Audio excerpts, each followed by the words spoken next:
You might not believe this, but sometimes it's hard to be yourself, even in 2025, or I should say, especially in 2025. I don't know anymore. So, this series, it's definitely a must watch. So, a creator on TikTok got me interested in watching Overcompensating. I was so hooked from the very beginning. I love coming of age stories a lot, such as Heartstopper, S Education. So, this one caught me right away because it is that style, even though they're a little older. They're in college. There's only one season, but I thought it was pretty well done. There's also a whole chapter per se in the series dedicated to the struggle that many LGBTQ plus people have with falling for straight people and misreading sometimes what the relationship is, and the other person sometimes also sending signals that could be misinterpreted. And I think this is very,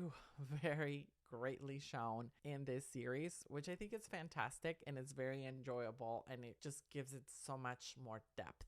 Benny, the main character, is this guy who doesn't really know what his sexuality is. And even though some past experiences have indicated that he is into guys, he is kind of in denial. He doesn't want to completely accept this, or he doesn't want to close himself to the chance that perhaps he's bi or that he's misreading things. So it's really fun to see him go to college and try to discover that side of his identity. He immediately meets Carmen and they immediately hit it off. Benny is pretty much used to constantly lying to others in order to hide what he really feels and meet everyone's expectations because his parents are quite demanding, just meet these really high standards for everything, including sports and social life. Carmen is struggling with that because she doesn't want to be lied to, which is what Benny does from the start. It's a very well developed plot because we see how Carmen struggles, but at the same time, she really loves Benny. So she's just trying to show him how that's not gonna get him anything. And eventually, Benny is sincere and honest with her and says, you know what, I do need help. And they have a lot of fun. His sister, Benny's sister, is also in college. It seems like she's very basic, but we can see that there's a lot of depth